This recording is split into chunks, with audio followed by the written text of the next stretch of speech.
بسم اللہ شریف اللہم صلی علی سیدنا محمد وعلی آل سیدنا محمد وبارک صلی اللہ علیہ وسلم۔ الصلاۃ والسلام علیک یا سیدی یا رسول اللہ وعلی آلہ وصحبہ یا حبیب اللہ۔ الصلاۃ والسلام علیک یا سیدی یا رسول اللہ وعلی آلہ وصحبہ یا رحمت للعالمین۔ بیعت کے متعلق بیان کریں گے کچھ۔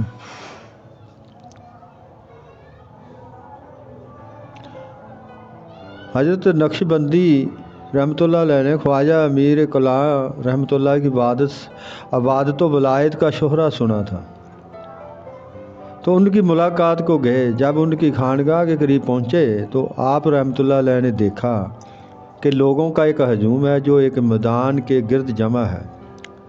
جب آپ رحمۃ اللہ علیہ قریب پہنچے تو آپ رحمۃ اللہ علیہ کو معلوم ہوا کہ اس میدان میں کشتی ہو رہی ہے۔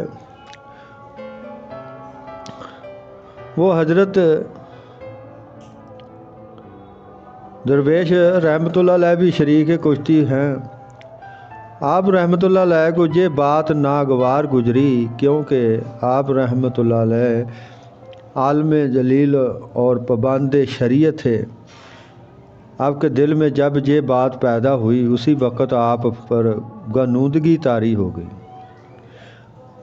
آپ رحمۃ اللہ علیہ نے خواب میں دیکھا کہ معرکہ حشر برپا ہے۔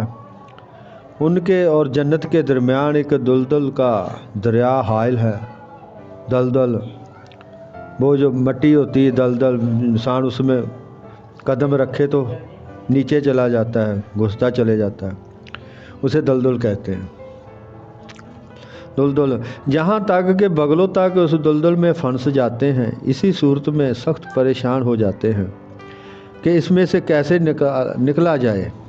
اتنے میں وہ درویش رحمۃ اللہ علیہ تشریف لاتے ہیں اور آپ رحمۃ اللہ علیہ کا ہاتھ پکڑ کر آپ رحمۃ اللہ علیہ کو اس دلدل سے باہر نکال کے دوسری طرف جنت میں لے جاتے ہیں۔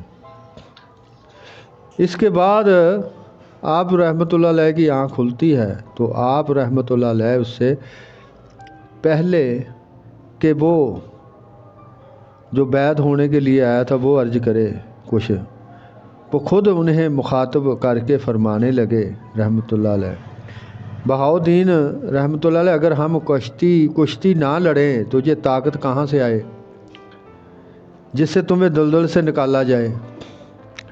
یہ سن کر خواجہ بہاؤالدین ذکریہ ملتانی رحمۃ اللہ علیہ اس درویش رحمۃ اللہ علیہ کے قدموں میں گر پڑے اور ان کی بیعت کر لی۔